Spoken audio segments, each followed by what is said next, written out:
It's fear among drivers that have led to headaches for riders of DDOT buses today. Bus drivers for the city of Detroit have called in sick, halting bus service. It's all in protest to concerns about their safety while on the job. Kimberly Craig is live downtown where a rally is just now wrapping up. Kim. Yes, Joanne, 170 bus drivers called in sick this morning. They say this is all about their safety. Take a listen. I do have a concern for the passengers. That's why we're out here. We want the system fixed. But I have more of a concern for my members who is getting cracked in the head, who's getting slapped in the face.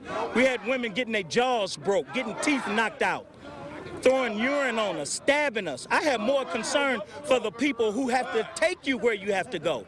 No protection, no ride. No protection, no ride. Earlier this year, I had a guy about 6'4" pick me up by my throat and start walking around with me like I was a toy. I mean, we're scared to come to work. We don't know if we're going to make it home or not. We can't carry any weapons. But what I'm afraid of, if somebody don't get out here and appeal to the public, that my members are going to start carrying weapons to defend themselves. He jumped in his car and chased the bus, got out, and at the front of the bus pulled out a 9mm. I saw the millimeter, he cocked it, so I pulled it off. He pulled around the back of the bus and shot the bus, trying to shoot me, tried to kill me. And this was just yesterday? This was just yesterday.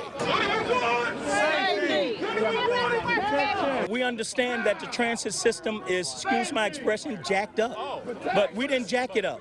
They've had 2 private companies come in to try to fix it, and it's still jacked up. But the passengers take it out on the drivers. And joining us live right now is Detroit's Deputy Emergency Manager, Gary Brown. And sir, let me ask you, how is the city going to address these safety concerns by the bus drivers? Well, the chief is meeting with his executive team as we speak, and between 3 and 4 o'clock we'll be announcing a press conference in which we'll be rolling out some, extraordinary measures to make sure that our drivers are safe. I mean, it is a priority for us. We want our riders to be safe, and we want our drivers to be safe. And if one driver gets hurt, that's one too many. So we're going to prosecute anyone that assaults a driver to the fullest extent of the law. And a lot of bus drivers want the security, police officers on the buses, or actually somewhere along the routes dedicated to the bus passengers and to their own safety. Is that part of this safety plan? Yeah, certainly.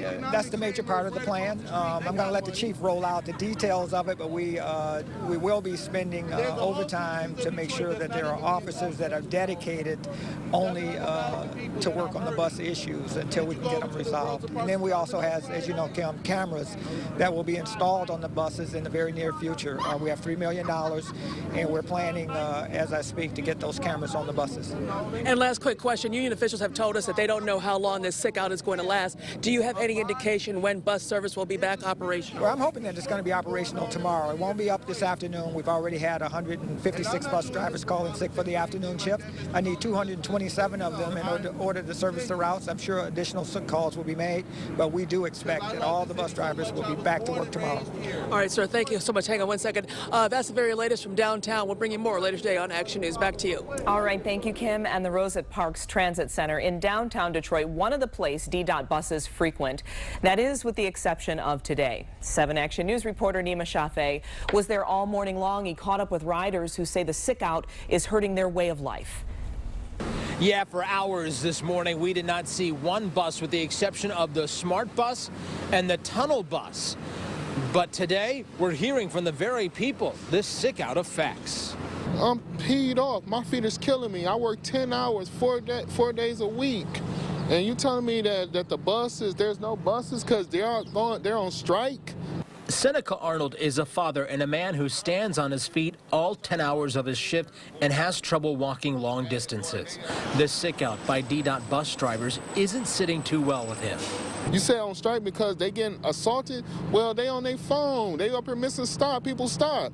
People got to go to work. He agrees with one issue in particular the drivers are raising. It be overcrowded. Yes, they have went past people because it's overcrowded. Grand River bus used to be 24/7. It used to be running like water. I get on there, I got people all up in my face. Sometimes the bus is like crowded, but drivers are always nice. Like they never really do anything wrong, really. They're good. At the Rosa Parks station, the signage board seems to be the only thing in operation. The only buses in the area, Smart Buses and the Tunnel Bus. Yahe Al-Husami is a freshman at Wayne State, and when we caught up with him, he was about to miss his chemistry class. because now my dad has to come across the border and pick me up to take me to school because I don't have enough money for a cab. So yeah, I'm going to miss out on the class. That's not really the best thing to do, I guess. And if the sick-out continues or drivers don't show up for work, the problem Yahya will have? Either my dad will have to take me to, because we don't have enough money for another car, and my dad works, so he might have to take me to school, or I'm gonna start taking a cab to the school. In Detroit, Nima Shafee, 7 Action News. And DDOT serves more than 100,000 riders a day in Metro Detroit.